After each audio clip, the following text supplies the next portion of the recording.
So the Transformers Legacy Evolution G2 Universe Toxitron Collection Leader Class Grimlock hit the different websites, Hasbro, Pulse, and Walmart. Got some brand new photos finally. It's officially out there, and it's sold out. Man, you guys are crazy. both websites sold out almost instantly within 5 minutes. Absolutely nutty.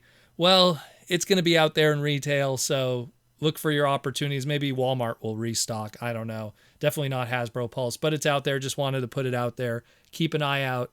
It's awesome. It's really cool. It's out there. Brand new photos. Pretty cool stuff. But what we're going to do today is a Transformer Slag Podcast Patreon listener question. Once again, if you want to be part of the Transformer Slag Podcast Patreon, help support the podcast. Let us know we're doing a half-decent job here in the Transformer world, keeping you educated, entertained, and informed. Loved going to TFCon and people saying that I'm the way they get their news and everything. And hey, I appreciate the love. So if you want to be part of the Patreon, again, hit that Patreon link in the description below and come join the Patreon. What does it get you? It gets your name in the end credit scroll at the end of every segment moving forward, access to our amazing Discord, and of course, all the little gifts and stuff like that. Of course, the Patreon exclusive and TFCon exclusive Optimus Prime is going out to all the patrons that were patrons since May of 2023. So pretty cool stuff there. But we also, depending on tiers, you might even get to ask a Patreon listener question. It might get asked in a segment like this, might be during the live stream. We try to tackle it too. And we got a good one here. This is a little bit of a deep dive in some, unspoken lore in a lot of ways. And it comes from longtime patron Space Ghostal. Thank you, Space Ghostal, for being such a longtime patron all these years. And he says, "Hey, Proto Man, I was watching the 86 movie again and was wondering at the beginning when Optimus is building his forces to take back Cybertron, what were they building? Weapons? Troops? What is it? If Megatron had not interrupted the shuttle, what was the plan? What was the special run Ironhide, Ratchet, Prowl, and Brawn were doing? I wonder about how this would have played out if it was not attacked if there was no attack on Autobot City. I assume what Unicron was on his way anyways. What would have happened? Would Prime have used the Matrix instead of Rodimus to defeat him? Those are some of the what ifs I've always wondered about. Thanks for doing Prime's work, Space Ghostal." Well, thank you, Space Ghostal, for all the love and support and being a patron. The secret of Autobot City that was never established properly within the movie, or most fiction, in all honesty. It's more just stuff that was written in scripts, written in early drafts, and visually seen if you look and it's not there. And it's that, when Fleur Deary, who designed all the backgrounds, most of the 86 characters, redesigned all the 84, 85 characters for television, one of his early concepts of Autobot City was that, the Decepticons, they make their energon by stealing energy sources from Earth. The Autobots, they want to make energon also, but they want to do it in collaboration with Earth and not taking their resources in order to do that. So while Decepticons would steal oil, or they'll steal rubies, or they'll steal gas, they'll steal, precious resources of Earth, the Autobots would figure out a way to somehow naturally create energon. And early concepts of Autobot City, specifically that dome version that Fleur Deary first showed, there was some little marked details on the side of, there's going to be like dams that make hydroelectricity, which then can be turned into energon through energon compressors and stuff like that. And then through the evolution of that to the Autobot City that we're familiar with today, all of that was seen in beautiful cell background paintings where you could see that there was solar power, there was wind power, and hydropower, dams, to make energon to be brought back to Cybertron.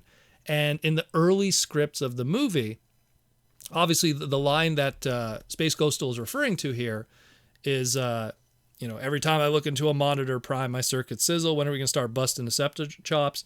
And then Optimus Prime says, "I want you to make a special run to Autobot City on Earth." Ironhide goes, "But Prime," and then he says, "Listen, Ironhide, we don't have enough energon cubes to power a full-scale assault. Ready the shuttle for launch." In the early scripts of the movie that weren't the finalized one that I just pretty much verbatim said right now, Prime would say, "We still don't have enough energon cubes to power a full-scale assault, Ironhide." And then Ironhide would reply, then let's make another run to Autobot City on Earth. I'll bring back more cubes, then you'll know what to do with. So the plan was Ironhide and his crew were supposed to go to Earth, get all that energon, because there's no energon on Cybertron. They're running dry. And so get all those energon cubes that they're producing on Earth naturally, because that's what Autobot City's original purpose was to be a giant power plant, a absolutely 100% green power plant, solar power, wind power, and hydroelectric power, which is something locally here in Montreal we all rely on and is very useful. And yeah, so that was kind of like the secret mission of it all. That was the whole purpose of it. And, again, you only see it in art. It's kind of crazy. Even 2 decades later, after the 86 movie, Madman, when they released their like prequel comic to the 86 movie, you see like they're building Autobot City, and you see that the waterfalls were an early feature of that with the dam, but never established why they're there. And it was only stuff that was seen in the early scripts, and Flint Dille talked about it too, because again, he was involved with those early scripts and stuff. So that was like the secret purpose of Autobot City, not just being this giant transformer that's going to help them with the war and the Project Scramble City and all that stuff that the Japanese lore kind of built up with it too. The main purpose of Autobot City was to be this central station of natural clean energy to make a huge cache of energon cubes to be brought back to Cybertron to finish the war, because Cybertron was done. It was depleted. It was already done 4 million years ago. By the time it became 1984, Shockwave was already sucking on fumes and stuff because there just was nothing left. So just that's kind of like the primary purpose of what that run was, Space Ghostal, was to get energon cubes. And I'm going to obviously post a whole bunch of images showing those waterfalls and everything just to give you an idea. Kind of that. A lot of people don't talk about that part. So aside from that, you also mentioned how would have it played out if Megatron didn't attack the Autobot shuttle?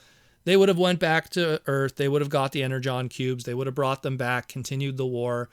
It would have been more of the same back and forth that was going on. Unicron would have showed up at some point. Maybe sooner than later. Who knows? Because the Unicron would have had to find Megatron first, turn him into Galvatron.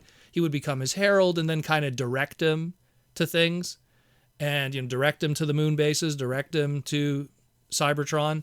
So the question is, would have Unicron found him sooner? That's debatable. Would Prime be able to use the Matrix? That's one that's really touch and go.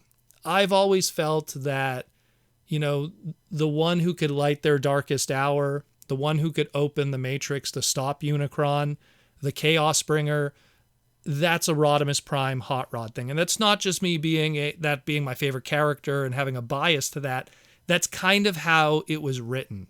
There was even interviews with Fleur O'Deary, and there was interviews with Simon Furman.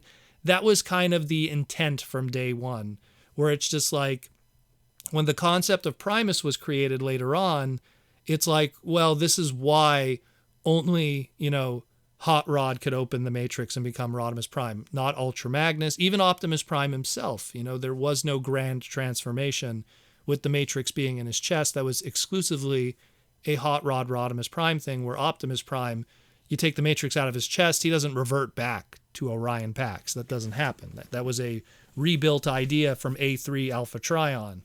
So you kind of get into the weeds of that, but at the end of the day, Unicron shows up. I don't think Optimus is using the Matrix to stop Unicron. I think that it's kind of a different story. And I don't look at Transformers Deviations. That's a absolutely terrible book written by someone who had no idea what he was talking about.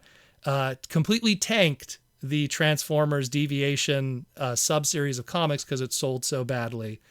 And it's just not a very well-remembered book. And if you want more what-ifs of what would have happened with Transformers, look at more of the original scripts. Look at the Marvel run of the 86 comic. There's a lot to do if you want to kind of go into the what-if scenarios, because it already existed in a lot of ways through Simon Furman through all those years. So, I think it would have not worked out well. The domino effect of things, the attack on Autobot City, the death of Optimus Prime, everything was meant to happen in some kind of serendipitous way. The interference of Hot Rod Rodimus Prime is more something to make it more of a ironic kind of twist that he's involved in the death of Optimus, but also leads to being the one that's the savior of all of the Transformers race. But I don't want to get too deep into that. But I think at the end of the day, it wouldn't have worked out as well if all those little things didn't fall into place. But yeah, just again, the secret reasons of Autobots, the secret purpose of Autobot City. That's probably how I should label the segment, the secret purpose of Autobot City. Click here, clickbait, click here. But yeah, hope that answers the question a little bit, Space Coastal. I hope someone learned something from that, because not a lot of people talk about that. So again, if you want to be like Space Coastal, be a patron member, come join us on the Discord, hang out, get your name in the end credits, and just enjoy the awesomeness that is the Transformer community. Again, patreon.com/Protoman.